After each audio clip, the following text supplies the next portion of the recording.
Bonjour, du coup on commence tout de suite. Allez, le plus tôt on commence, mieux, le plus tôt on finit. Donc je suis Stéphane Rios. J'ai créé une boîte qui s'appelle Fasterize il y a 5 ans, qui fait de l'accélération de sites web, qui travaille dans la web perf depuis un moment. J'ai passé 10 ans comme CTO de Rue du Commerce auparavant. Et donc j'ai toujours fait de la web perf. Et aujourd'hui je vais vous parler de web perf, ce que j'appelle web perf 2.0. Et l'idée, c'est d'aller plus loin que ce que tout le monde connaît, qui est minification, concaténation, JS en bas de page, etc. Et c'est de vraiment d'aller creuser dans les règles WebPerf pour avoir un site le plus performant possible. Ça marche ou pas? Non, ça marche pas.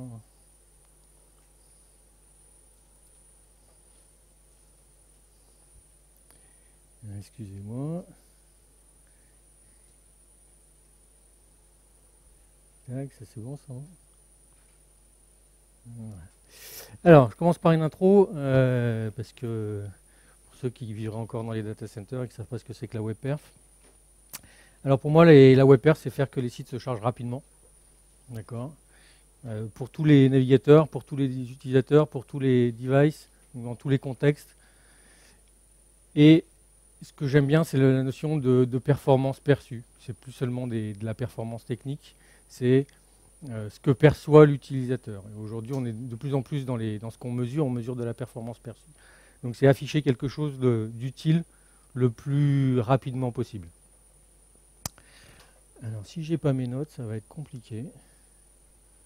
Ah, c'est mieux. Ah, on est mieux. Alors, vous connaissez tous la différence entre un back-end et un front-end, j'imagine. Vous êtes tous des techos. Aujourd'hui, je parle uniquement de la partie front-end. Je ne parle pas de la partie back-end. Donc, tout ce qui est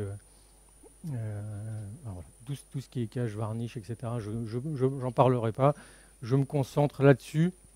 Il y a des choses à faire bien évidemment là-dessus.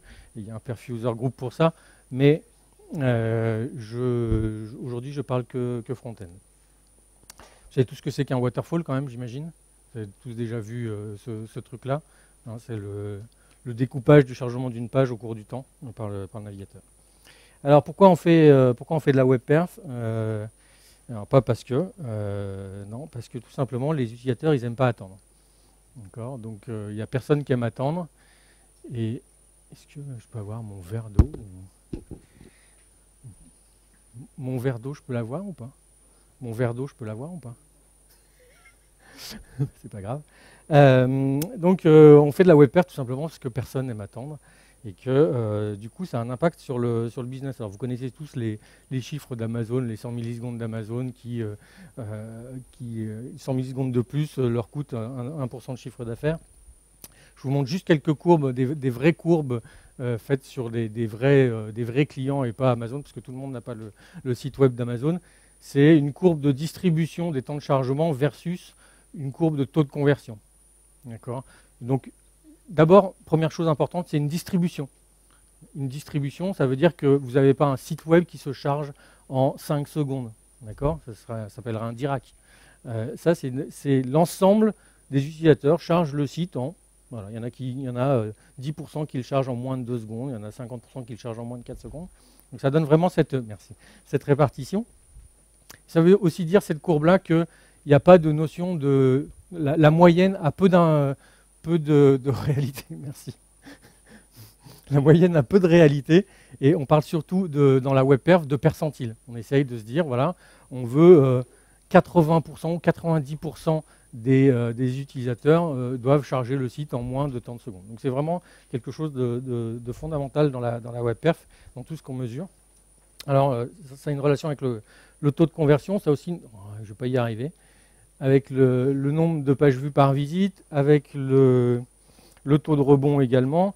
Et on est capable de montrer ça, on est même capable de le montrer en termes de test AB. Alors il se trouve qu'on a une solution Fasterize qui fait du test AB automatiquement et donc qui est capable de mesurer un site accéléré et un site en état normal. Donc c'est intéressant parce que jusqu'à présent on avait toujours mesuré ce que ça faisait un site qui était ralenti. Vous le connaissez tous, un site ralenti, ça fait moins de ventes. Là, on mesure un site quand il est accéléré, et on est capable donc de faire du test AB, et donc de montrer que ben voilà, tous les KPI, et ça c'est du Google Analytics, hein, on récupère tous les KPI accélérés et non accélérés, et on voit on peut avoir un fort gain.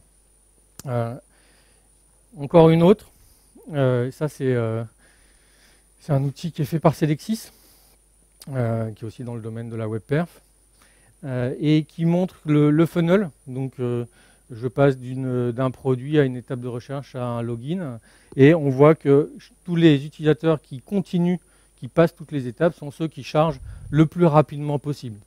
D'accord ? Donc et par contre, ceux qui quittent le site définitivement sont ceux qui ont les temps de chargement moyens les plus élevés, et ceux qui restent sur le site mais quittent le funnel ont aussi un temps de chargement élevé. Alors, et vous allez me dire, mais pourquoi on fait de la web perf? Parce que finalement, on a des gros tuyaux, on a des grosses machines, on a des gros serveurs, et donc il n'y a pas besoin de faire d'efforts sur la web perf. Et en fait, c'est pas vrai. En fait, c'est un peu comme le phénomène des autoroutes. Quand vous construisez des autoroutes, il y a forcément du trafic ensuite sur ces autoroutes, les gens les utilisent. Là, c'est la même chose. Quand vous avez des gros tuyaux, les gens les utilisent. Donc les concepteurs de sites web, il y a 15 ans, ils faisaient des sites qui faisaient 15 kilooctets de HTML et puis 50 kilos d'images. Et quand ils ont eu de la DSL, ils se sont lâchés. Quand ils ont eu de la fibre optique, ils se sont lâchés. Et ça donne ce résultat. C'est ça qu'on voit, c'est que depuis des années, en fait, le poids des pages, le poids total des pages et la complexité des pages ne fait qu'augmenter. Et ça vaut pour tous les composants de la page, c'est-à-dire que ce soit pour les JS, donc c'est à la fois nombre de requêtes et à la fois poids de ces JS. Ça vaut pour les CSS, ça vaut pour les images, bien sûr, pour les fontes, et encore plus depuis maintenant. Alors, donc ça c'est le contexte dans lequel on est. Pourquoi on fait de la web perf? Je pense que tout le monde ici se pose pas la question, mais je préfère bien poser les choses. Alors, heureusement il y a des règles. Il y a des règles qui existent, qui ont commencé à apparaître en 2006-2007. Donc c'est un bouquin de Steve Souders qui est paru, je crois, en 2007, High Performance Websites, et qui a sorti tout un tas de règles que vous connaissez certainement. Les plus connues, c'est Minify JavaScript, les put script at the bottom, style sheet at the top, etc. Voilà. Ça, c'est les règles les plus connues. Et puis, il y en a eu d'autres après, dans un autre livre qui s'appelle Even Faster Websites, donc, qui était plutôt un livre collectif, celui-là, et où là, on a affiné un certain nombre de règles. On a parlé de CDN, on a parlé de sharding, d'optimisation d'images. Et donc voilà, on s'est tenu à ces règles pendant un moment. Et il faut comprendre d'où elles viennent, en fait, ces règles. Ces règles, en fait, elles ne sont pas sorties du néant. En fait, elles viennent de plusieurs choses. La première chose, c'est la latence. C'est-à-dire que, tout simplement, on vit dans un monde où il y a des tuyaux et que pour transférer de la donnée, il faut parcourir ces tuyaux. Faire un aller-retour Paris-New York, ça prend du temps, tout simplement. C'est ce qu'on appelle la latence. Et la latence, elle peut varier en fonction du tuyau, mais elle n'est pas... C'est pas la grosseur du tuyau qui fait la latence, d'accord? C'est les caractéristiques du tuyau qui font la latence. Donc c'est pas parce que vous avez de la fibre optique avec énormément de débit que la latence sera bien meilleure. Alors, il se trouve qu'elle est bien meilleure. Mais d'où ça vient aussi? Ça vient du fait que le protocole HTTP se repose sur le TCP. Donc il y a un certain nombre de limitations. De contraintes dues à du TCP. Ça vient de certaines limites des navigateurs. C'est-à-dire qu'au début, on a construit des navigateurs qui faisaient 2 requêtes en parallèle par domaine. C'est passé à 4, c'est passé à 6. Mais en tout cas, les navigateurs évoluent, et donc il a fallu circonvenir à ces limites. Et puis, tout simplement, on a eu un protocole depuis 1999 et jusqu'à pas encore il y a longtemps, on était en HTTP 1.1. Donc il y a ces limitations. Donc toutes les règles qu'on a vues, elles sont liées aux limitations du protocole HTTP 1.1. Ça fait quand même, on a passé 15 ans avec ce protocole-là, à essayer de le contourner. Et puis tout ça a été rédigé, toutes ces règles ont été rédigées à une époque où il n'y avait pas de mobile. Enfin, pas de mobile. Bien sûr, tout le monde avait un téléphone mobile, je dis pas ça. Il n'y avait pas de smartphone. Le premier iPhone, c'est 2007. Et le bouquin sort avant le premier iPhone. Et c'est aujourd'hui fondamental, et j'y reviendrai un peu plus loin, vraiment décrire pourquoi la partie, le fait qu'on soit sur mobile est vraiment fondamental. Et en fait, aujourd'hui, les navigateurs, ils ont évolué. Donc on a des Firefox 49, des Chrome 53, ça bouge tous les mois, je pense qu'il y a une nouvelle version. Les terminaux, ils ont changé, donc on est passé d'un desktop à des iPhones. Les protocoles sont en train de changer. D'accord, donc depuis 2009, on avait du Speedy, puis du HTTP2 qui est apparu progressivement, donc qui a été, on ne dit pas ratifié, mais qui est passé en RFC l'année dernière. Et même les couches réseau sont remises en cause. C'est-à-dire que Speedy HTTP2 s'affranchit des limites de HTTP 1.1. Et aujourd'hui, on est en train de tester, d'évaluer des choses qui vont s'affranchir des limitations du TCP. Et qui vont aider pour l'environnement, pour le contexte mobile. Et en plus, le développement, lui aussi, il a changé. C'est-à-dire qu'aujourd'hui, on ne fait plus des sites comme on faisait il y a 15 ans ou il y a 10 ans. On fait des single page applications, on fait du responsive web design, on fait des sites adaptatifs, des sites purement mobiles, des applications, il y en a dans tous les sens. Et puis, il y a une chose aussi qui est importante à noter, sur laquelle nous, en tant que développeurs, on n'a pas forcément la main, c'est l'explosion des third parties. Depuis presque, je dirais, 7-8 ans, un peu plus, des gens, alors tout le monde connaît Criteo, etc., mais c'est pas le seul. Le business de la pub et des widgets a vraiment explosé. Et on peut aussi le dire à cause des tag managers. C'est-à-dire qu'on a eu des tag managers qui ont facilité la mise en place de ces widgets.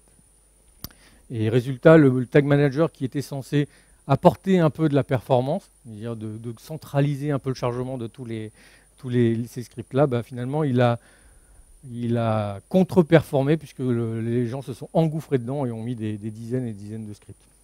Alors je reviens sur la partie mobile parce que c'est vraiment important. Et je vous présente quelques chiffres. Alors pour l'instant, ce n'est pas technique, ce dont on parle, mais je veux vraiment que vous compreniez en tant que développeur, technicien, ops, qu'on est aujourd'hui dans un monde mobile. Et si vous ne le sentez pas, tout le monde à côté le sent. Ça, c'est le nombre de terminaux vendus par marque, par trimestre. On en vend 350 millions par trimestre. Apple a annoncé avoir vendu 1 milliard de terminaux. Enfin, il faut se rendre compte de ce que c'est. Et même en termes d'usage, aujourd'hui, donc là, c'est la répartition des usages par tranche d'âge. Moi, j'ai des grands-enfants. Je peux vous dire que l'ordinateur, il sert pour le streaming. Tout le reste, c'est le smartphone. Les jeunes, moins de 24 ans, de 15 à 34 ans, utilisent majoritairement leur smartphone pour accéder à du contenu. Et ce n'est pas le cas de cette tranche de population, mais ça augmente, donc ça y viendra.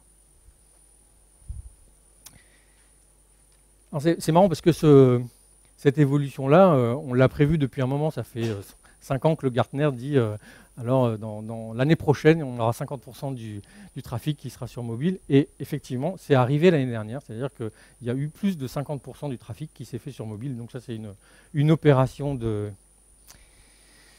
c'était la rentrée l'année dernière, où on a mesuré sur des sites retailers américains la proportion de sites mobiles ou pas. Dans certains pays, donc ça c'est un client au Japon, et dans certains pays, voilà, c'est la première ligne, c'est mobile, c'est 80% du trafic. 80% du trafic uniquement sur un smartphone. Et c'est un site grand public qui vend des produits cosmétiques. Enfin, c'est vraiment un site de e-commerce classique. Et je vais même aller plus loin. Aujourd'hui, on est à se poser des questions dans certaines régions du monde de faire du mobile only. Alors, dans certaines régions du monde et pour certaines classes de population, où finalement prendre un abonnement 4G plus un abonnement ADSL, ça n'a pas de sens. Alors, je vais faire des généralités. En Afrique, vous avez des abonnements, vous avez très peu de connexions réseau physique. Par contre, l'usage du mobile est extrêmement développé. Donc, ils sont en train de faire le raccourci directement sans passer par la case ADSL. Les jeunes aujourd'hui, quand ils s'installent dans la vie, ils ne prennent pas forcément une box ADSL, ils prennent juste leur téléphone, ils mettent du 4G, puis ça sert de point d'accès. Donc on est vraiment sur un monde mobile. C'est vraiment important. Et c'est une étude qui est parue il y a une semaine et qui donc faite par double clic de Google et qui a un vrai intérêt à ce que les sites soient rapides et qui montre que les attentes sur mobile sont fortes aussi. D'accord ? Donc elles ne sont pas moins fortes sur mobile que sur desktop. Elles sont même plus fortes. C'est-à-dire que, pourquoi elles sont plus fortes ? Parce que tout simplement, on est souvent avec un mobile en situation de mobilité, tout simplement. Et donc, on est pressé, on a besoin que ça réponde vite. Et il y a une petite étude aussi qui est sortie qui disait que voilà, c'est ce que détestent le plus les internautes, c'est les mobinautes, c'est vraiment attendre sur un site web mobile. Alors, vous allez me dire, on a la 4G, vous avez tous la 4G, je n'ai pas vérifié si on avait la 4G ici. Mais en fait, non, c'est pas vrai, on n'a pas la 4G. C'est une fausse promesse, la 4G. Dans le métro, on n'a pas la 4G. Donc, on oublie, vous voyez votre E et puis vous pleurez. Et donc, à tel point que Facebook a mis en place une journée où il force ses développeurs à utiliser un réseau 2G à la place d'un réseau 4G pour voir ce que ça fait de charger leur application dans des conditions terribles. Et puis donc on n'a pas forcément la 4G.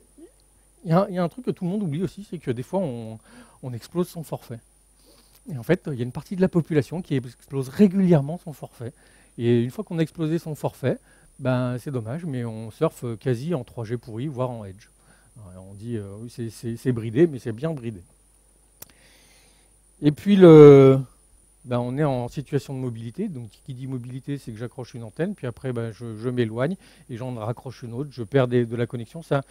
Les gens ont mesuré la qualité de la connexion. Alors c'est le Wi-Fi dans un train qui fait Washington-New York, donc a priori qui est normalement qui est broadband. Donc on voit qu'à part à la sortie de Washington et Baltimore, après, pendant tout le reste du temps, il n'y a quasiment pas de réseau, tout simplement parce que le train roule et qu'on n'arrive pas à accrocher le réseau. Allez, j'ai bientôt fini. Encore une dernière généralité pour que vous sentiez ce que c'est que la latence dans un réseau mobile. Ça, c'est tout ce que doit faire une requête HTTP. Quand elle va requêter un élément, indépendamment de votre application. C'est-à-dire que, je dois passer par control plane, c'est la BTS, la borne, le sans fil. D'accord ? Et quand vous accrochez pas le réseau, ça peut durer un paquet de temps. Faire la requête DNS, faire les échanges TCP, les échanges SSL s'il faut, enfin TLS, et ensuite faire la requête. Voilà, tout ça, sans que j'ai aucun contenu, ça peut en réseau mobile monter à 3 secondes 5, dans le meilleur des cas. Alors, il y a des choses qui ont changé aussi, et je vais juste parler d'une chose qui a changé dans le navigateur, parce qu'on en parle très souvent, c'est un des impacts où on parle très souvent, c'est ce qu'on appelle le preloader, le speculative parser, le look-ahead parser, le look-ahead downloader, enfin tout ce qu'on veut. C'est un mécanisme qui, dans le navigateur, un thread à part, qui va essayer de collecter tous les objets qu'il peut collecter en avance. Donc il ne va pas construire le DOM, il va lire la page et essayer de voir est-ce que j'y trouve des images, des JS, etc., des CSS, et est-ce que je peux les télécharger en avance de phase, est-ce que je peux les reconnaître. Et ça a un impact. Sur pas mal de règles qu'on implémente, comme le lazy loading, les JS en bas de page, etc. Alors, donc, notamment, il faut faire attention à ne pas masquer les objets à ce spéculative parser, ou bien le contraire. Et là, par exemple, je prends juste un exemple, on y reviendra peut-être, mais sur le lazy loader, quand on lazy load une image, globalement, on lui donne une fausse source, une fausse image source, donc globalement, c'est un pixel vide. Et puis, ensuite, on utilise un data SRC, un data image, un data picture, ce que vous voulez, qui va être traité par le JavaScript et qui va, lui, au moment, déterminer si l'image est visible et va rendre cette image, va télécharger cette image. Si vous faites ça, vous masquez, le navigateur, il ne connaît pas data SRC, vous masquez cette image-là au navigateur, il ne peut pas la télécharger en avance. Alors, les règles actuelles, les plus connues. La concaténation, donc ça concerne les JS, les CSS, les images. Le problème, c'est que la concaténation a un problème, et particulièrement sur les CSS, c'est sur le fait que un seul fichier peut ralentir la page. Alors, je vous montre juste un waterfall qu'on croise de temps en temps, ce type de waterfall, où quelqu'un s'est amusé à concaténer ses CSS dans un seul fichier. Très bien, il a suivi la règle.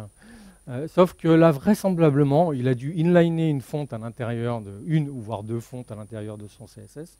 Que le CSS pèse 1 méga ou 1 méga 5. Donc il a suivi la règle, hein, il a bien concaténé son fichier. Juste derrière, il bloque tout. Voilà.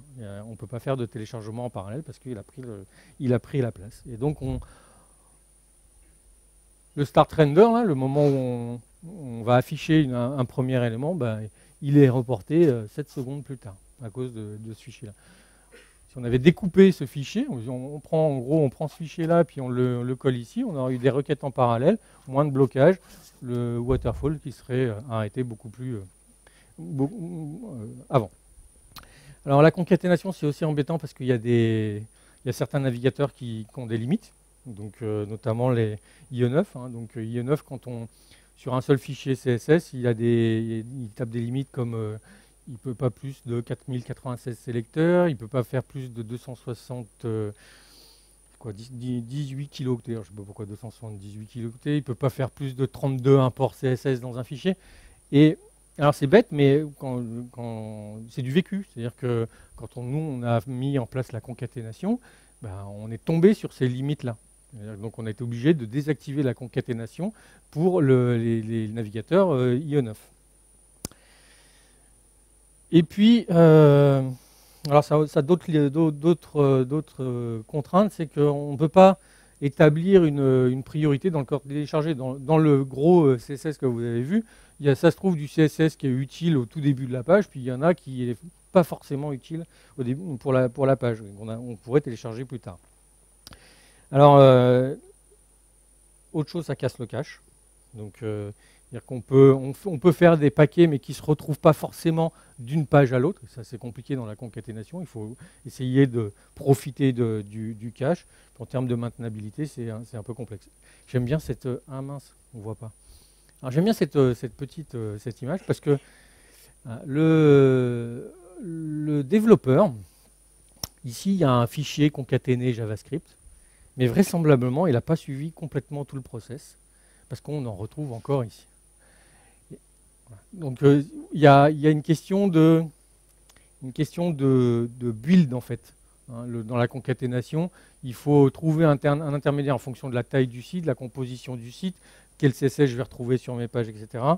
Et surtout avoir un bon process de build pour ne pas se retrouver dans ce système où j'ai des JS pas concaténés, et puis d'autres qui sont concaténés. Ce qui est, donc je ne dis pas que la concaténation, c'est pas bien, etc. Au contraire, il faut en faire, mais il faut trouver un équilibre. Alors, moi, ce qui m'embête, c'est quand, par exemple, nous, on choisit de ne pas concaténer tous les fichiers dans un seul fichier, on fait exprès. Et quand je passe à un site qui passe par Fastorize dans GTmetrix, je me dis ah, attention, vous avez plusieurs fichiers CSS. Oui, ben, c'est fait exprès, mon grand, c'est fait exprès. On veut avoir plusieurs fichiers CSS pour qu'ils se téléchargent en parallèle. Une autre optimisation que vous connaissez peut-être, c'est le sharding. Ça consiste à créer un sharding, ça veut dire je vais répartir sur plusieurs domaines mes objets statiques. Et l'idée, c'est de multiplier les connexions en parallèle sur les domaines, donc pour télécharger les ressources plus rapidement. Donc on crée static1.monsite.com et static2.monsite.com. Un des problèmes aujourd'hui, c'est que si on fait ça sur des objets qui sont shardés dans le head, donc vraiment dans le début de la page, là où il y a le chemin critique, on introduit des nouvelles résolutions DNS. Et quand on est dans des environnements contraints où il y a peu de latence, ou bien au contraire, quand on a une page qui se charge très rapidement, bah, vaut mieux éviter cette résolution DNS et profiter de la connexion qui a été ouverte avec le HTML.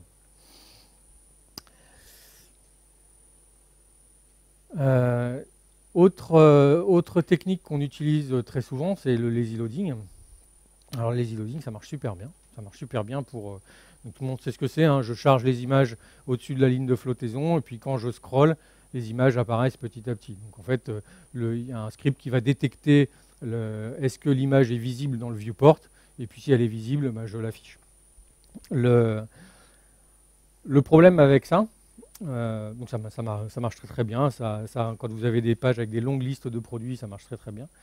Mais il faut vraiment le réserver aux images en dessous de la ligne de flottaison. Si vous avez des images qui sont au-dessus de la ligne de flottaison et qui dépendent d'un script qui va afficher ces images, si votre script il met du temps à arriver, ben vous allez différer l'affichage de cette image. En plus, vous masquez cette image au préloader. Donc, alors pourquoi je dis ça? Parce que encore une fois, c'est du vécu. C'est-à-dire qu'à un moment donné, quand on a mis le lazy loading en place, on s'est rendu compte que sans lazy loading, des fois c'était plus rapide quand il y avait des grosses images au-dessus de la ligne de flottaison. Donc ce qu'on a fait, on essaye de détecter les images au-dessus de la ligne de flottaison, qui n'ont pas besoin d'être lazy loadées, puisqu'elles sont visibles de toute façon, et on va ne lazy loader que celles qui sont au-dessous de la ligne de flottaison. Alors, la règle qui s'appelle mettre ses JS en bas, qui a emmerdé des générations de développeurs web, parce que comment je vais faire pour mettre mes JS en bas, j'ai besoin des trucs qui sont là-haut, etc. Alors, c'est la règle JS en bas, en fait, elle est plus forcément bonne. Et il vaudrait mieux la remplacer par JS asynchrone, qui pose les mêmes contraintes globalement que JS en bas, mais qui est beaucoup plus... qui n'interagit pas avec le préloader. Et je vous montre juste un test que j'ai fait il n'y a pas très longtemps. Donc Rue du Commerce, que je connais encore bien, me dit on a refait nos fiches produits et le carbure et tout, on a fait toutes les bonnes pratiques, on a mis les JS en bas, super, etc. Et je lui dis, je fais un pauvre web page test, parce que voilà, je teste toujours. Et là, je lui montre son JS, là, qui est tout en bas de la page, hein, qui est en ligne, voilà, tout en bas. Et je lui montre que son JS, là, il est chargé en 4e position. En fait, c'est le JS at the bottom n'est pas forcément la bonne solution pour une... Ça peut être bloqué. Ça aujourd'hui, c'est en 4e position, ça fait 450 millisecondes. Ça pourrait faire tout ça. Donc, vaut mieux le charger de façon asynchrone que at the bottom. La minification. Alors, la minification, pour moi, j'ai une position bien tranchée là-dessus. Pour moi, c'est du market de la web perf. Hein. Donc, en gros, si vous savez faire, c'est bien, et vous montrez que vous savez faire de la web perf. Mais je ne suis pas sûr que les gains soient vraiment très forts. sauf si on minifie de façon très agressive, mais globalement, il y a peu de personnes qui le font parce que après on n'y retrouve plus ces petits, et puis on n'y comprend rien. Alors là, je vous propose d'aller un peu plus loin et de voir d'autres règles, d'autres choses qu'on peut faire au-delà de ça. Alors d'abord, rapidement, on ne va pas oublier le cache. Faire du cache, c'est la chose la plus basique qui soit. Alors il y a plusieurs, il y a bien tout ce qui est statiques, donc qui sont cachables sans se poser de questions. Mais il y a aussi d'autres choses qui sont cachables. Par exemple, des pages qui seraient dynamiques, mais pour lesquelles les utilisateurs arrivent pour la première fois. Un site web de e-commerce avec un panier, quand il arrive sur la home, il n'a pas besoin de servir, d'aller requêter la base de données pour lui afficher panier 0. Il suffit de cacher une page pour les utilisateurs anonymes.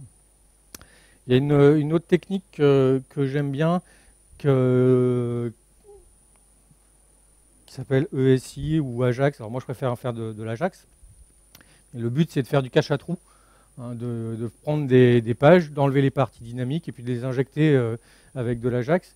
Facebook a industrialisé ça il y a 5-6 ans avec une techno qui s'appelait BigPipe, où vraiment c'était, il avait défini des pagelets et il remplissait la page petit à petit, avec des requêtes en parallèle. Mais en tout cas, tout le squelette était chargé très rapidement. Et c'est rigolo de voir que, je crois, c'est Drupal qui a adopté cette technique au début de l'année. Alors, on passe à des techniques qui sont un peu plus sioux. Alors, le chargement progressif. En fait, ça consiste à charger le minimum possible pour avoir une page fonctionnelle. D'accord ? Le minimum possible étant en termes de poids, en termes de nombre de requêtes, pour répondre à la définition de la WebPerf, qui est performance perçue. Je veux le minimum possible pour pouvoir interagir avec la page. Et aujourd'hui, c'est clairement c'est vers ces techniques-là qu'il faut s'orienter. C'est pas, ne vous lancez pas dans des chantiers pour faire de la minification. Enfin, utiliser un outil déjà tout fait. Et voilà. Alors, qu'est-ce que je peux... Les techniques de Sioux. Alors, on a tout ce qui est chargement de JavaScript en A5, en diffère, voire en iframe, pour que on ne bloque pas le onload. Donc je vous ai mis la différence entre les différents attributs. Donc un script, il est chargé par le parseur HTML. Quand il voit une balise script, il télécharge le script et puis il va l'exécuter, il va le parser. Et pendant ce temps, il bloque. Avec la balise differ, alors déjà la balise A5 plutôt, on a plus tendance à l'utiliser. Il va télécharger en parallèle le script. Mais quand il va avoir fini de le télécharger, il va bloquer au moment où il va exécuter ce script. Au moins, il ne bloque pas pendant le téléchargement. Et puis le differ, là pour le coup, c'est vraiment un script dont, entre guillemets, vous n'avez pas besoin au moment de construire le DOM. Donc il va le télécharger quand il rencontre la balise script, puis il va l'exécuter au moment où il a fini de télécharger le HTML. Il est non bloquant. Donc le lazy loading, en fait, il peut s'appliquer non seulement aux images, mais aux iframes et à un tas d'éléments. Hein. On pourrait imaginer de lazy loader tout ce qui est pas visible par le navigateur sur une page. Alors, il y a des choses un peu plus sioux, notamment les chargements asynchrones de fonte. Alors, ça a explosé depuis un an et demi, ce domaine-là. Il y a plein de techniques possibles pour charger les fontes. L'idée, c'est de charger un début de fonte minimal pour afficher quelque chose et pas avoir du texte qui ne s'affiche pas, un bon layout avec du blanc au milieu, comme on a de temps en temps sur iOS. Et quand les fontes sont disponibles, de réappliquer la classe qui correspond aux fontes sur les textes. Alors il faut faire un équilibre entre les différentes techniques, parce que Il y a plusieurs effets qui peuvent se produire quand on charge les fontes avec ces techniques. Ça peut être foot, donc c'est flash of unstyled text. Donc on a du texte en New Roman et puis quand la fonte elle arrive, elle se transforme. Du flash of invisible text, vous n'avez pas de texte du tout, puis après le texte il arrive, donc ça c'est pas terrible. Et puis vous avez aujourd'hui maintenant des choses un peu plus avancées où on appelle ça flash of faux text. Alors l'idée c'est de télécharger la fonte minimale, de faire un subset de fonte. La fonte minimale qui permet d'afficher du texte avec la fonte voulue, mais on ne télécharge pas tout ce qui est bold, italique, etc. Et le navigateur va, avec un mécanisme qui s'appelle font synthesis, il va synthétiser les fontes manquantes à partir de ce qu'il a téléchargé. Et donc on va avoir un faux bold, un faux italique, mais qui va moins gêner l'utilisateur. Et puis ensuite, quand le reste arrive, on va avoir un petit changement, mais qui est moins embêtant. Après, on peut mélanger toutes ces techniques avec je vais inliner les fontes, je vais les charger avec du load CSS. Enfin, il y a tout plein d'articles là-dessus qui expliquent très précisément comment faire. Il y a tellement de techniques finalement, c'est qu'il faut trouver quel va être l'impact sur l'utilisateur et se dire est-ce que c'est bien ou pas. Alors, il y a d'autres techniques. Alors, c'est un peu la même chose. L'idée, c'est d'appliquer ça à tout le CSS. Et donc, c'est de séparer ce qui est critique pour le rendu au-dessus de la ligne de flottaison, de charger ça en priorité, voire de l'inliner, donc d'avoir tout de suite ce CSS, et puis de charger le reste en asynchrone. Puis après, on balance une requête sur le full CSS pour remplir le cache.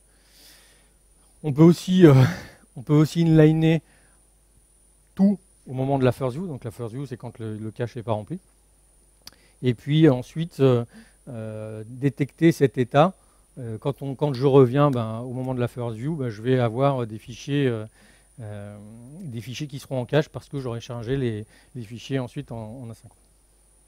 Le but, finalement, là, c'est de prévoir la gestion du cache versus ce qu'on inline. Parce que quand on va inliner, on va vraiment remplir beaucoup plus la page. Donc là, on va utiliser des cookies pour savoir est-ce que l'utilisateur est déjà venu ou pas et est-ce qu'il est, a priori, est-ce qu'il a déjà utilisé le cache, des objets en cache. Aujourd'hui, on est en mobile first, mais je pense qu'on va arriver dans des situations où il faudra créer du offline first. Alors, je voulais juste le montrer. Un mot sur tout ce qui est préconnect, prefetch, prerender, preload et DNS prefetch. Donc, c'est des directives pour le navigateur qui permettent au navigateur de savoir est-ce qu'il doit, dans son temps libre, entre guillemets, se connecter, récupérer le contenu, le rendre, le télécharger, ou bien juste faire la connexion DNS. Et donc, c'est moyennement supporté par les navigateurs. Donc il faut y aller mollo. La syntaxe, globalement, c'est ça. En gros, on met soit du link dans le HTML, soit du link dans les headers HTTP. Sachant qu'aujourd'hui, preload, c'est plus destiné à des objets qui sont à télécharger avec une haute priorité et que prefetch a une bien moindre priorité. Et puis, voilà. Alors, juste... Le HTTP2 est donc arrivé depuis l'année dernière. La RFC date de mai 2015. Donc HTTP2, c'est basé sur Speedy au départ, un protocole qui a été imaginé par Google en 2009. En résumé, globalement, il y a plusieurs choses à savoir. En gros, c'est protocole binaire. Donc vous n'allez plus faire un telnet sur le port 80. Vous ne verrez rien du tout, c'est du binaire. Il y a une seule connexion, d'accord ? Et puis il y a plusieurs streams à l'intérieur de cette connexion. Et donc ces streams représentent des requêtes qui sont bidirectionnelles. On va compresser les headers, donc tous les headers classiques avec les cookies, les accepts, etc. On va les compresser. Ça peut avoir un impact sur le fait d'avoir des cookies. Est-ce que c'est important finalement ou pas maintenant d'avoir des cookies sur un domaine statique? On est capable de prioriser aussi les streams et de faire du push, c'est-à-dire de balancer le contenu avant que le navigateur le demande. En termes de waterfall, ça donne ça. Donc vous n'avez plus un waterfall, vous avez une connexion avec plein de requêtes qui sont en parallèle. Donc ça dépend, le nombre de requêtes en parallèle dépend à la fois du navigateur, de ce que s'échange le navigateur et le serveur, sachant que la plupart des serveurs ont un max de 100 connexions en parallèle. Alors, ça a un impact sur les règles, sur HTTP2, qu'on a vu. C'est-à-dire que globalement, la concaténation, c'est plus aussi fondamental que ça l'était au début. Alors ça tombe bien, parce que des fois c'était un peu embêtant en termes de maintenabilité. Donc on est capable maintenant d'optimiser le cache entre les pages. Et puis le sharding, finalement, il perd de son intérêt, parce que on veut au contraire profiter de cette connexion, de cette seule connexion TCP qui finalement chauffe, et on est capable de profiter pleinement de cette connexion. Et finalement, voilà, on n'a pas de slow start de nouvelles connexions, et puis on n'a pas de résolution DNS quand on est sur un seul domaine. Alors juste sur le serveur push, on a pas mal regardé ça chez Fasterize. On pensait que c'était vraiment la silver bullet, et en fait c'est la boulette, mais B-O-U-L-E-T-E. Alors en termes d'implémentation, c'est assez limité. Donc aujourd'hui, Nginx par exemple le fait pas. Apache dit très clairement attention, l'utilisez pas trop, c'est pas complètement stable. Donc il y a des serveurs qui marchent très bien, mais que personne s'est lancé pour les utiliser en prod à haut niveau. La plupart utilisent, pour faire du serveur push, le link rel preload qui est envoyé par le serveur d'application pour pusher la ressource. Alors il y a plusieurs problèmes avec le serveur push, c'est qu'il faut faire attention au cache, c'est-à-dire que si l'utilisateur a déjà l'objet en cache, ça ne sert à rien de lui pusher, vous allez vraiment gaspiller la bande passante, et ça peut être contre-productif, et on a vu nous des cas où c'était contre-productif. Donc il y a des possibilités de savoir est-ce que l'utilisateur a quelque chose en cache. Donc par exemple, l'envoi H2O, il a un mécanisme qui s'appelle Cache Aware Server Push, où il pose un cookie pour savoir est-ce que globalement il fait un fingerprint de votre cache navigateur pour savoir est-ce que tu es susceptible d'avoir cet objet en cache ou pas. Et donc du coup, si tu l'as déjà en cache, je vais pas te pusher l'élément.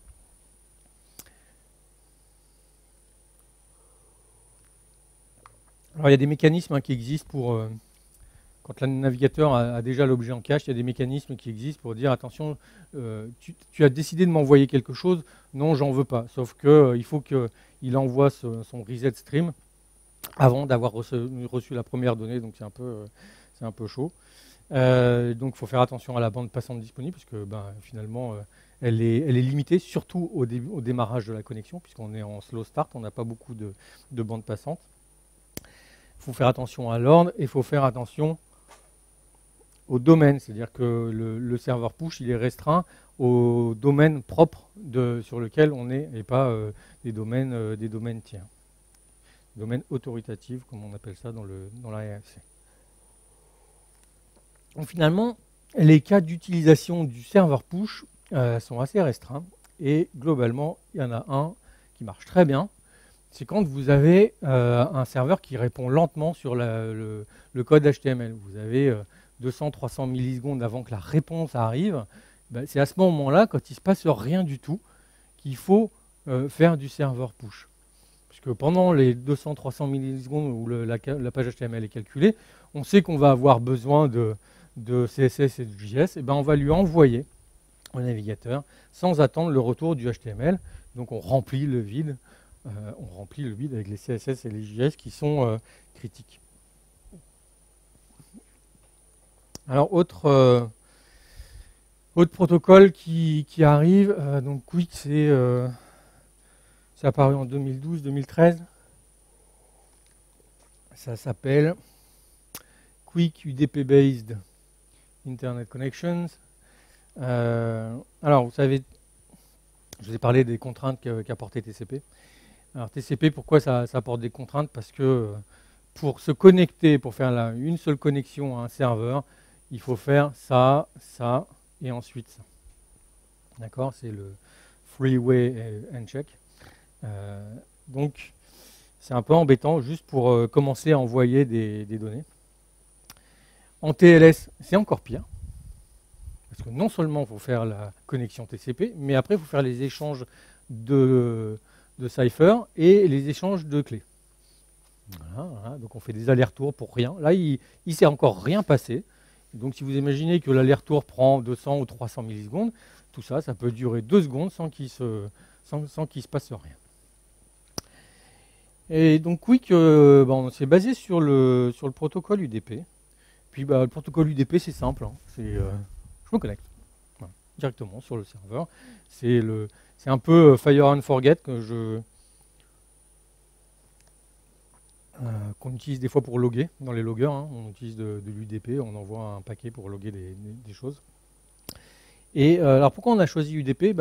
Parce que voilà, c'est plus simple, hein, vraisemblablement, pour se connecter à quelque chose. Et deux, c'est compatible avec l'architecture existante. Donc l'UDP passe les firewalls, la majorité des firewalls, voilà, donc c'est compatible avec l'architecture existante. Et puis c'est difficile de changer le TCP parce que c'est dans les piles des OS. Donc la pile TCP est dans les OS, donc c'est plus difficile à changer que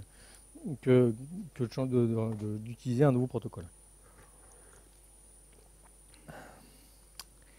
Alors, vous allez me dire, mais UDP, c'est si je me souviens bien, le problème, c'est quand même qu'on envoie quelque chose, mais on n'est pas sûr que ça arrive.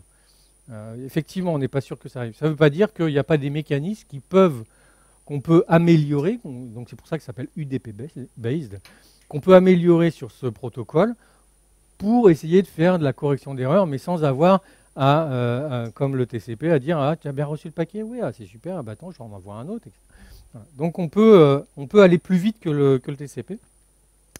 Et donc il y a des mécanismes pour faire de la correction d'erreurs sur les paquets. Donc on va par exemple, alors ça ça a été testé, mais ça a été désactivé il n'y a pas très longtemps. Donc en gros on met des paquets de correction d'erreurs, hein, un peu. Moi je vois ça un peu comme du RAID, quoi, voilà, dans les paquets. Et on met aussi du, on voit pas, mais on va ralentir le rythme et puis les paquets importants, on va les doubler pour être sûr qu'ils arrivent. Et puis on va multiplexer les connexions pour que quand il y a un paquet qui soit bloqué dans l'internet, on ne bloque pas les autres, ce qui est un des problèmes de à la fois HTTP 1.1 et à la fois de TCP. Et que HTTP2 ne résout pas. Alors, c'est particulièrement important en mobile parce que quand vous êtes en mobile, vous avez du TCP qui se base sur une couche qui va essayer de préserver la connexion en lui disant attends, tout va bien. Et la détection, donc on est dans un état normal, et il va y avoir, quand il y a un problème réseau dû à la 3G, à la 4G, le TCP va détecter ça, bien sûr. Mais quand on va retrouver des conditions normales, on va mettre très longtemps à revenir à une situation normale. C'est ce qui fait que des fois, vous avez perdu quelque chose, vous avez la roue qui tourne pendant 2 heures, et il vaut mieux faire un reload pour repartir sur un état normal, et ça va beaucoup plus vite. Et quelque chose qui est aussi important pour Quick, c'est la notion de Connection ID qui permet d'identifier chaque connexion et donc du coup de pouvoir switcher de réseau physique. C'est-à-dire que je suis un navigateur, je suis sur mon mobile en 3G, je rentre chez moi, je suis en Wi-Fi, j'ai changé de connexion. Le protocole Quick gère ça avec cette notion de Connection ID où on va s'adresser, on sait qu'on s'adresse à un seul user agent entre guillemets. Alors ça donne ça comme... Non, mince, pourquoi il n'est pas... Bon, ça, c'est du HTTP 1.1, c'est lent. Ça, c'est la démo avec le HTTP 2 où ça apparaît plus vite et le quick, normalement, apparaît beaucoup plus vite.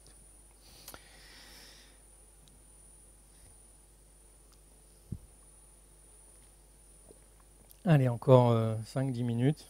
J'espère que je ne vous embête pas trop. Parce qu'il y a des trucs super sympas qui sont arrivés, qui s'appellent les service workers. Et donc, les service workers, c'est quoi? C'est une sorte de proxy in-page. D'accord? Donc, c'est un script que le navigateur va register, va dire, ben voilà, tu peux utiliser ce script qui va être un proxy pour cette page, pour ce site. Et donc, ça repose sur l'API fetch et les promises. Ça arrive sur les navigateurs, mais globalement, c'est beaucoup plus développé que ce qu'on a vu avant, puisque c'est dans Firefox, c'est dans Chrome, c'est dans Opera, c'est dans Safari, oui, ça va arriver. Bon, pas encore dans les iOS, mais ça viendra. Et là, donc il y a des contraintes, il faut que ça soit HTTPS only, mais enfin c'est une fausse contrainte, puisque de toute façon tout le monde bascule sur du HTTPS. Et puis il y a toujours les restrictions avec les cross-origin. Voilà.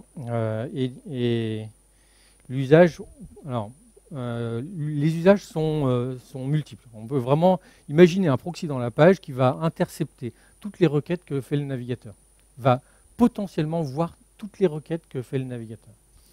Alors là, il va avoir la requête, puis il va avoir la réponse. Alors donc on peut faire plein de choses. On peut faire gérer finement le cache. On peut gérer un mode offline. Imaginez, j'ai pas de réponse. Bon, ben, je vais servir quand même du contenu plutôt que de rien du tout et de pénaliser mon utilisateur. Je peux gérer des timeouts. Je le montre juste après, mais gérer des timeouts sur des scripts qui ne répondent pas et présenter du contenu à la place. Je peux gérer des redirects. Tout ça de façon transparente pour l'utilisateur. Ça donne énormément de pouvoir aux développeurs. Je peux inspecter les headers, je peux les modifier, je peux faire énormément de choses avec ces service workers. C'est si dans toute la panoplie d'outils que la WebPerf propose, que le navigateur propose, ça c'est vraiment quelque chose qu'il faut creuser et qu'il faut avoir en main. Par exemple, on peut faire des timeouts sur les scripts. Alors aujourd'hui, il y a des scripts qui sont bloquants, qui sont nécessairement bloquants dans des sites web. C'est les scripts d'A/B testing. Ils sont bloquants parce qu'ils vont modifier le DOM. Donc on ne veut pas avoir un reflow sur la page. Et donc on est obligé de charger ces scripts, déterminer je suis dans les A, dans les B, et afficher quelque chose en fonction. Ces scripts, si jamais ils ne répondent pas, vous avez une page blanche. Voilà. Donc il y a des moyens de les timeboxer, de dire ben voilà, si tu ne réponds pas en 250 millisecondes, on passe à autre chose. Sauf que jusqu'à présent, c'était à l'initiative de certains fournisseurs. En gros, globalement, vous faisiez un hack pour dire ah tiens, si dans 250 millisecondes, j'ai pas l'objet qui est normalement dans le JS que doit me fournir ce script, ben j'interviens. Et finalement, avec les service workers, c'est infiniment plus simple. On utilise ce qu'on appelle promise race. Et là, il suffit de dire, ben voilà, je vais envoyer deux requêtes, entre guillemets.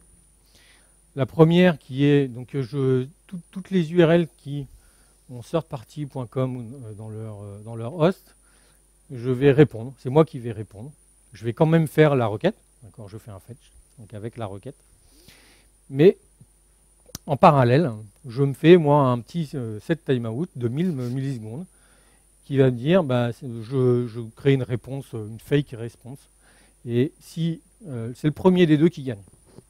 Voilà. Donc premier des deux qui gagne, si ça ne répond pas en moins de millisecondes, c'est lui qui répond. Alors bien sûr, ça c'est du fake de bas de gamme, mais on peut imaginer quelque chose de beaucoup plus évolué pour traiter la réponse du third party.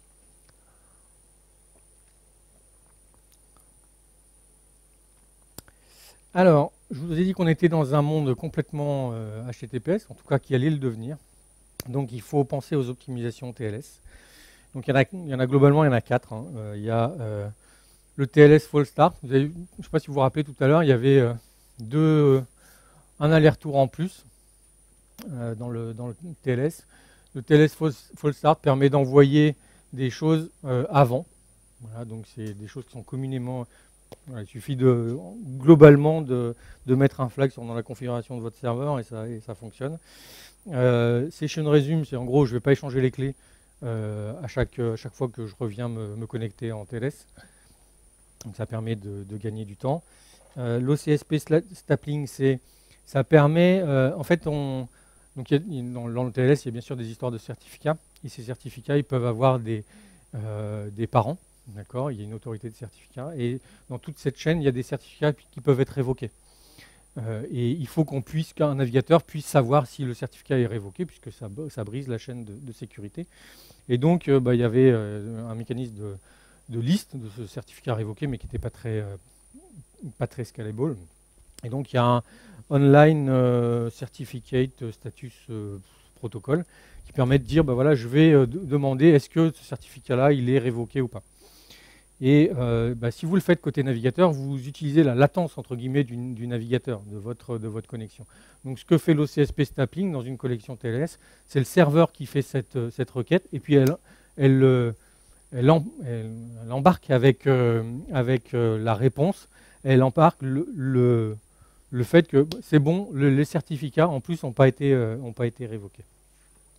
Et puis le dernier, voilà, vaut mieux utiliser la latence du serveur pour faire cette requête-là. Voilà. Et dernière chose, il faut utiliser les dernières versions de TLS, donc 1.2 ou 1.3, et la forward secrecy qui est forward secrecy, ça veut dire en gros si votre clé elle tombe dans votre clé privée qui a servi à crypter les échanges, elle est connue de quelqu'un. Le forward secrecy assure que même si cette clé tombe est connue, les échanges passés ne seront pas décryptés. Futur. Alors, ça vous intéresse de parler d'images? Alors, les images, quand même, c'est important dans le domaine du web. Hein. Ça représente 60 à 70% du poids d'une page. Et sur mobile, forcément, ça a un impact parce qu'on parle responsive, Retina, etc. Donc, ça a un fort impact. Donc, il y a des nouveaux formats qui sont apparus. Alors, on a parlé de JPEG 2000, JPEG XOR, etc., WebP. Moi, je fais juste la répartition. Je l'ai fait tout à l'heure, la répartition des différents formats. Et finalement, voilà, c'est JPEG, GIF et PNG. Donc, si on me dit WebP, il faut absolument faire le support du WebP, je veux bien. Mais il y a quand même un petit problème, c'est que WebP, c'est pas complètement généralisé. Alors, ça va changer puisque Firefox est en train d'implémenter dans le Bugzilla, on voit qu'ils ont implémenté le WebP, mais bon, pour l'instant, on n'en est pas là. Et puis, un des problèmes avec WebP, c'est qu'aujourd'hui, les OS n'ont pas forcément le moyen d'afficher ces images WebP. Donc c'est tout bête, mais quand je veux sauver une photo, c'est pour ça que Facebook a d'ailleurs fait marche arrière, hein, ils avaient expérimenté WebP, ils poussaient du WebP à leurs utilisateurs, et puis quand l'utilisateur voulait sauver l'image, après il ne pouvait pas la regarder avec autre chose que son navigateur Chrome. Donc il ne pouvait pas la partager, entre guillemets, ce qui est un peu embêtant. Donc revenons-en au bon vieux JPEG. En fait, le JPEG, ça marche très bien. Je ne dis pas que le WebP ne marche pas bien et qu'il ne faut pas l'utiliser. Ça donne de bons résultats. Juste aujourd'hui, c'est compliqué. Il y a des cas spéciaux d'utilisation. Donc le JPEG, aujourd'hui, il y a Mozilla qui a repris depuis quelques années le travail sur la compression JPEG et qui a énormément amélioré les algorithmes. Et alors, notamment sur tout ce qui est les images Retina et les dessins. Et sur le dessin, on le voit, alors ça c'est l'image PNG de base. En JPEG standard, on le voit mieux en JPEG standard 2. On voit bien que quand on a du JPEG avec du texte, il y a des artefacts autour des lignes. Là, et c'est ce qui fait que, en général, on ne met pas du JPEG dans ces images de ce type-là. Avec Moz JPEG, en fait, il y a des options qui permettent d'avoir du JPEG compressé avec un bon niveau de compression et sans artefact.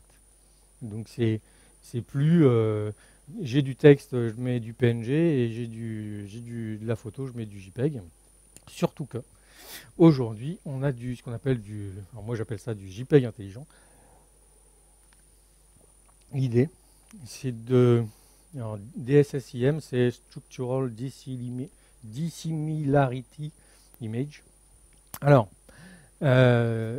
l'idée, c'est le problème. Vous avez le JPEG, on a une qualité de compression, on fixe une qualité de compression. Mais selon le type d'image, ça donne des résultats plus ou moins bons, typiquement avec le texte, avec des photos, etc. Donc, ça ne convient pas à toutes les images. Donc, l'idée là, c'est de se dire, je vais compresser à plusieurs niveaux de qualité, et puis je vais comparer avec mon image d'origine et déterminer quel est le seuil de différence tolérable, acceptable que je veux. Et en fonction de ça, ça va me donner peut-être pour certaines images des taux de compression qui sont très forts, puis d'autres qui sont très bas. Mais en tout cas, j'aurais adapté les taux de compression en fonction de l'image, tout en gardant la même qualité pour l'ensemble des images de mon site. Alors, il y a des outils qui font ça, qu'on a implémenté chez nous et qui finalement c'est beaucoup plus efficace que le JPEG de base. Alors je passe sur le GIF, voilà, il n'y a pas de trop d'intérêt. La dernière chose sur les images, c'est le client int. Alors un des problèmes, c'est quand on fait du responsive, quand on adresse des mobiles, etc., c'est bien sûr le responsive, il faut que je serve une image Retina, il faut que je tienne compte du viewport, il faut que de la taille, de ce qu'on appelle art direction, est-ce que je vais isoler typiquement une image, une grosse image sur un desktop où on voit quelqu'un sur un petit smartphone qui sera tout petit, on ne verra pas cette personne, il vaut mieux zoomer sur la personne. Donc il faut vraiment adapter toutes les images en fonction du contexte de l'utilisateur, donc à la fois user agent, connexion, etc. Et les client int sont un mécanisme qui permet de faire ça. Alors, je vais vous montrer comment.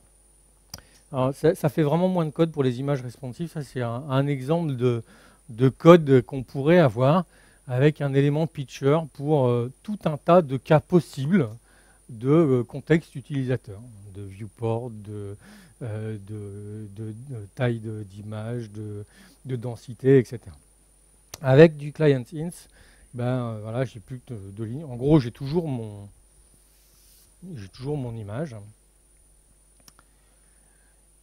J'ai juste rajouté dans mon code HTML un truc qui s'appelle accept client int. Et quand le navigateur voit ça, chaque fois qu'il fait une requête ici, il va envoyer des informations supplémentaires de contexte. Dire, en gros, mon browser, mon device, il a telle densité de pixels, donc c'est 1x2, c'est 1x3. Il a tel viewport et je veux il a telle largeur. Il est même capable d'avoir autre chose, d'envoyer ce qu'on appelle save data. Donc en gros, il dit, je suis dans un contexte où là, ça va être compliqué, je suis en Edge, m'envoie pas des images de 500 kilooctets, envoie-moi des trucs dégradés, mais que je puisse quand même les télécharger de 5 kilooctets. Et comment il fait ça? En fait, c'est le navigateur qui fait ça. Donc le navigateur envoie des headers supplémentaires, donc avec ces informations-là, et c'est le serveur qui va traiter en fonction de ces informations, qui va envoyer la bonne image. Donc ça ne dispense pas de faire toutes les images qu'on a vues, ça simplifie juste la maintenabilité du code et la génération de ces pitchers sur set, etc. Alors, chose importante, c'est que ça, il n'est pas anodin, ce vary.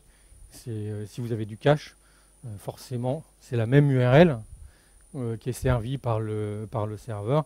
Donc, il faut indiquer au serveur de cache que ça varie, le contenu varie en fonction de ces headers-là. Alors, est-ce que je parle de AMP ou pas? Oui, allez, rapidement. Vous connaissez AMP, c'est apparu il y a l'année dernière. Donc Accelerated Mobile Pages, donc c'est des composants HTML sous forte contrainte WebPerf. D'accord.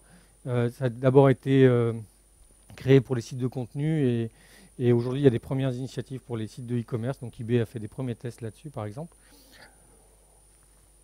Ça a été lancé par Google. Alors, moi je pense en partie parce que la vitesse c'est son dada, c'est vrai, ça l'a toujours été, on ne peut pas lui reprocher ça. En partie parce que Facebook et Apple avaient fait la même chose avec Apple News et Instant Pages. Et en partie aussi parce que la pub c'est son business et qu'il a tout intérêt à ce qu'il y ait des pubs qui s'affichent le plus rapidement possible.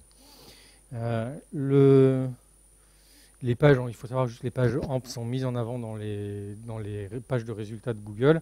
Et depuis, je crois, j'ai vu ça passer il y a 2 jours, ça l'était pour les sites de news, d'accord, avec le carrousel qui arrive dans les pages de résultats mobiles.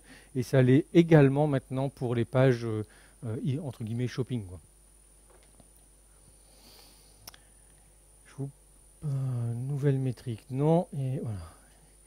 Alors, ce qui est toujours d'actualité, alors, compression des images, bien sûr, compression des pages, tout ce qui est, ça c'est évident, ça ne va pas s'arrêter, tout ce qui est cache, tout ce qui est CDN, tout ce qui est CSS on top et différents JS, j'aurais plutôt envie de dire le bon ordre des CSS et des JS dans le head.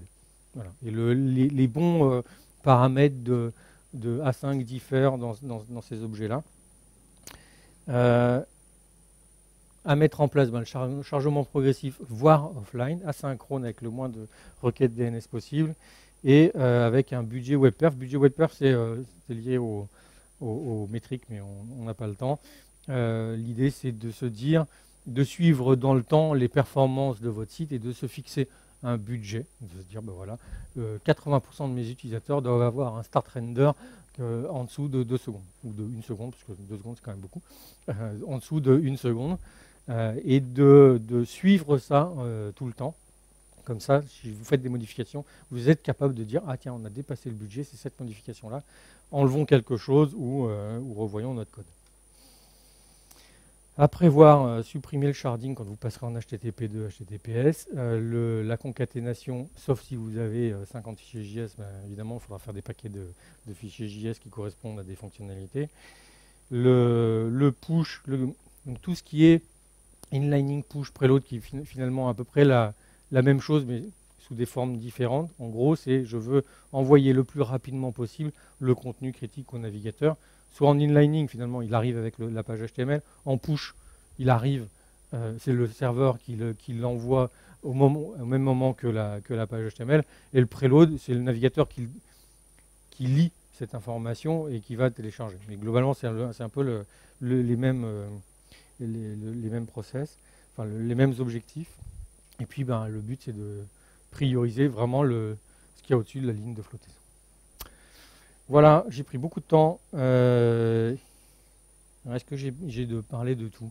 Non, j'ai pas parlé de in-page, rendering, layout, request animation, frame, etc., qui est un vrai sujet quand on a des applications complexes. J'ai bien sûr pas parlé de back-end, j'ai pas parlé de tout ce qui était RUM, resource timing, navigation timing, etc. Ça, j'ai pu en parler. TCP, on a parlé un tout petit peu. Ça, on n'a pas parlé. Ça, on n'a pas parlé. Ça, un tout petit peu. Et Content Performance Policy, qui est, à mon avis, une alternative beaucoup plus ouverte que AMP sur la performance, qui est un peu le pendant du CSP, la Content Security Policy, mais pour la performance. En gros, ça dit, vous avez une CPP qui dit, sur ma page, il y a des widgets qui s'affichent, et bien ces widgets-là, ils n'ont pas le droit de faire de document write. Et s'ils en font, ils ne s'exécutent pas. Et ça, pour moi, en termes d'impact, ça a beaucoup plus d'impact que d'avoir des composants contraints qui sont gérés en... ok, tout le monde peut y accéder parce que c'est open source, mais je préfère pouvoir maîtriser ce que j'utilise dans ma Content Performance Policy. C'est encore un draft, on en est loin, mais en tout cas... pour moi, c'est beaucoup plus prometteur. Voilà, j'ai pris beaucoup de temps.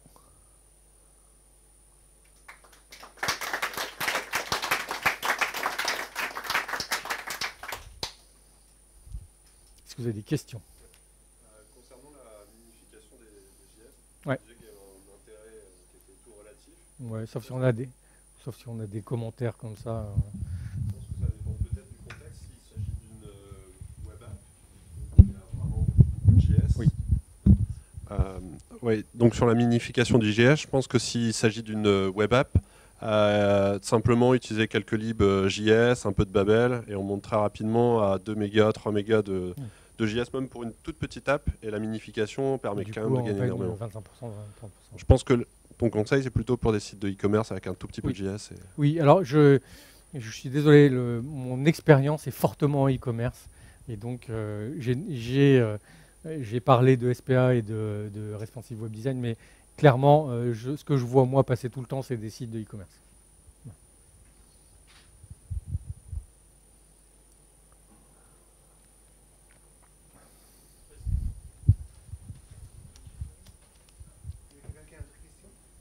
Oui, oui, au fond.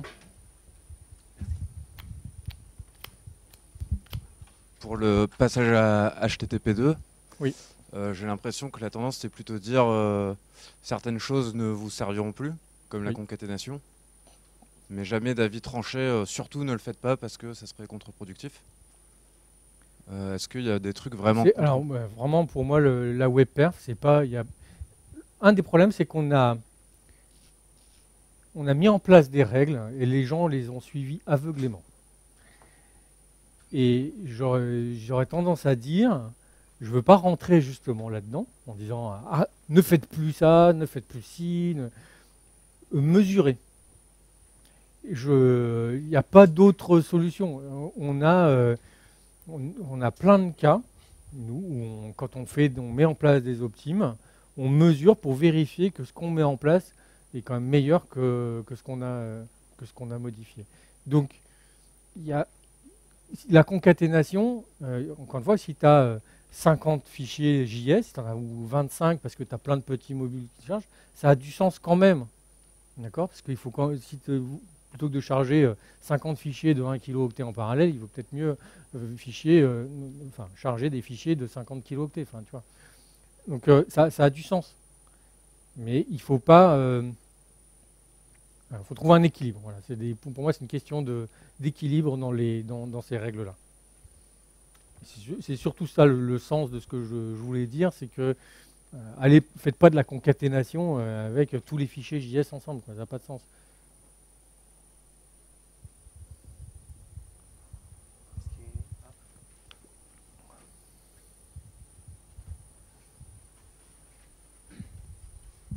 Bonsoir.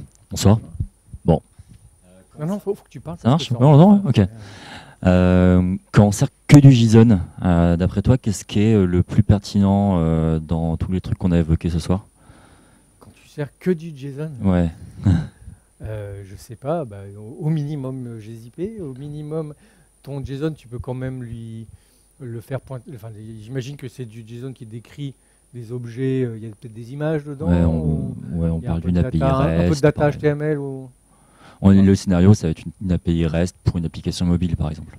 Alors là, pour le coup, il faut aller au niveau protocole.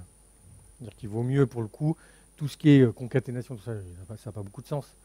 Minification, etc. Mais par contre, au niveau protocole, c'est là-dessus qu'il faut travailler.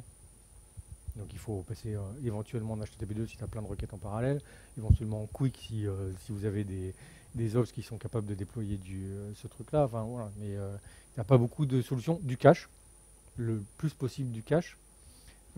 Et il y a un truc marrant dans ce que j'ai pas dit, dans les service workers, il y a vraiment des projets sympathiques. Il y a notamment Gaël Mété, je ne sais pas si vous connaissez, qui fait des projets aujourd'hui, qui travaille sur les service workers et qui a fait un projet qui s'appelle SW Delta, où il va intercepter les requêtes et envoyer au serveur. Il va dire, voilà, je te demande telle version de CSS par exemple, ou ça pourrait être du JSON, je te demande telle version de JSON, sachant que moi dans mon cache, j'ai la version juste avant. Envoie-moi juste le diff, puis après moi je recolle les morceaux. Ça c'est possible avec des service workers. Et entre guillemets assez facilement. C'est-à-dire que bien sûr il faut que le serveur soit capable de générer des diffs, il faut que tu aies un script qui puisse merger les modifications. Mais c'est le genre de choses qui peuvent être faites.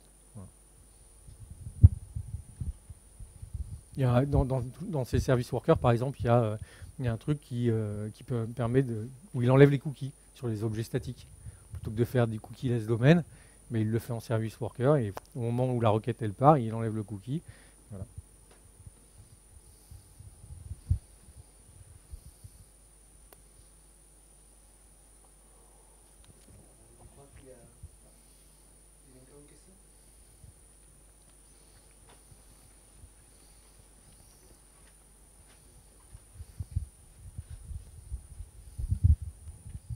Est-ce qu'on a une idée de ce que les moteurs de recherche utilisent et quels sont leurs requirements pour mesurer justement la web perf de nos web apps en termes de référencement? Donc c'est quoi? Qu'est-ce qu'on doit faire pour bien répondre à un moteur de recherche, c'est ça? Ouais. Alors, je ne suis pas un expert SEO, hein, mais quand même. Il y a un truc qui est mesuré dans la Google Webmaster Tools, c'est le temps de téléchargement HTML, qui n'est pas le temps de réponse du serveur, qui n'est pas le temps de chargement de la page, qui est le temps de téléchargement du HTML. D'accord? C'est le serveur a répondu et en plus il a téléchargé le HTML. Il n'a pas forcément interprété. Donc c'est ce qu'on voit dans la Google Webmaster Tools et c'est ça qui fait que quand ce temps-là diminue, vous voyez votre page qui est crawlée, votre site qui est beaucoup plus crawlé. Donc ça a un impact. C'est un impact sur le nombre de pages crawlées. Ça n'a pas forcément un impact sur le classement. Il n'y a pas très longtemps, j'ai entendu que les ingénieurs de Google ne savaient plus dire, ne comprenaient plus l'algorithme de classement. Donc, quand on dit la web perf, la perf a un impact, le HTTPS a un impact, la version mobile a un impact, c'est mélangé dans 200 critères. Donc de toute façon, si vous avez du contenu pourri, c'est pas parce que vous avez un site rapide que il va mieux se retrouver en premier dans les résultats. Donc ça, c'est une chose. La deuxième chose, c'est que vous ne pouvez pas faire l'impasse sur la vraie web perf, entre guillemets, sur la web perf utilisateur. Parce que Google mesure aussi ça. D'accord? Donc, un truc tout bête, hein. Vous cliquez sur un résultat Google, vous allez sur le site, ça met 3 plombes à charger, vous revenez, Google, il se dit, c'est pas un bon site, quoi. Donc, l'expérience utilisateur compte aussi dans le classement dans le feedback des classements Google. Donc vous ne pouvez pas faire l'impasse à la fois, parce que souvent ce qu'on nous a dit c'est il faut mettre du cache à fond, il faut cacher les pages pour Google pour être sûr que ça réponde vite, pour que ça soit bien indexé. Très bien, il faut le faire. Mais ça n'empêche pas de faire le reste, de faire la web perf entre guillemets utilisateur.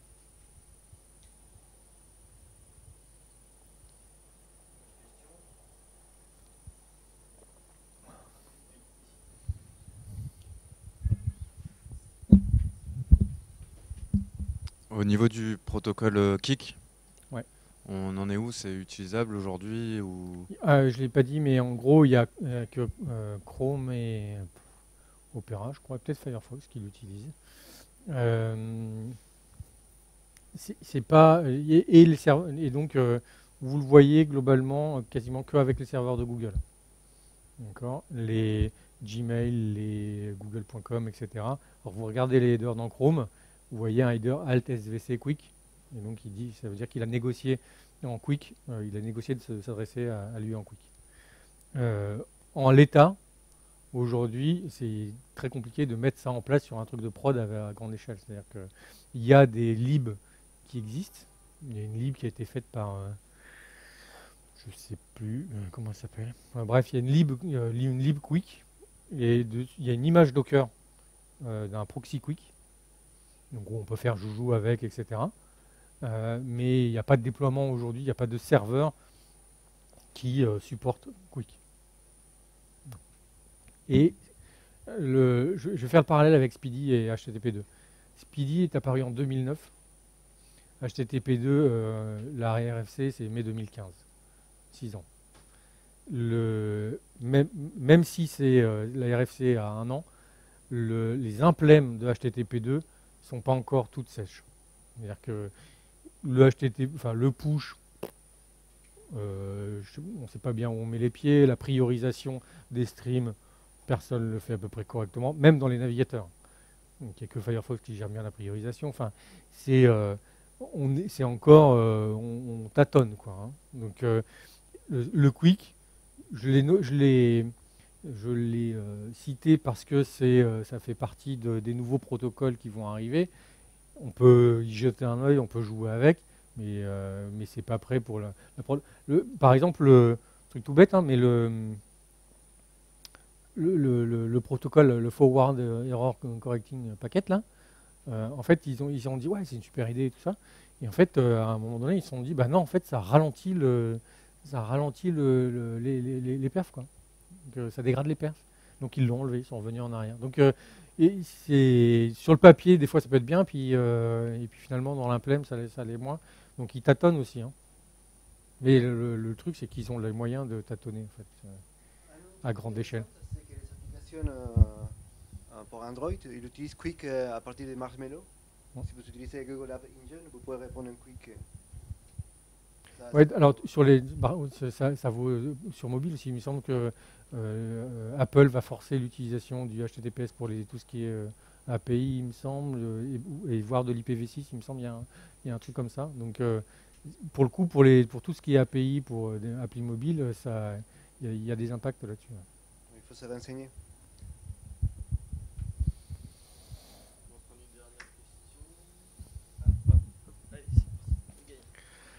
J'ai une petite question sur du coup le nom, les îlots des images au-dessus de la ligne de flottaison.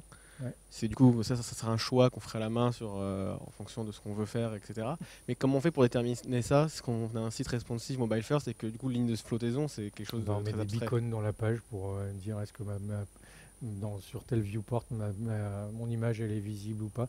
Enfin, c'est loin d'être trivial, hein. Mais voilà, en gros, on remonte l'info je suis visible avant par type de page et par image. Est-ce que je suis visible? Donc ça nécessite de stocker cette information-là. Enfin, il n'y a pas d'autre moyen. Nous, on a fait manuel, c'est-à-dire qu'on a dit, bah voilà, on considère que les 10 premières images qui sont dans la page, elles n'ont pas besoin d'être les îlodées. Même si elles ne sont pas visibles. Mais du coup, sur un mobile, il y aura 10 images chargées, Il y a des images qui ne seront pas les îlodées, oui. Mais tout est question de trade-off, quoi. En fait, il y a des fois où, alors, nous, on peut régler ce nombre, en fait. On peut dire sur telle page c'est tant et sur telle autre c'est tant. Donc ça facilite les choses. Mais typiquement pour ce cas-là, parce qu'il y a des pages où on a un gros slider avec plein d'images et il faut pas à la limite, il faut pas les îloder, il faut qu'elles arrivent le plus vite possible. Puis il y a des pages où il y a très peu il y a une seule image et puis après il y en a plein d'autres et auquel cas il faut les îloder. Donc il faut vraiment s'adapter aux différents cas. D'accord. Merci encore Stéphane.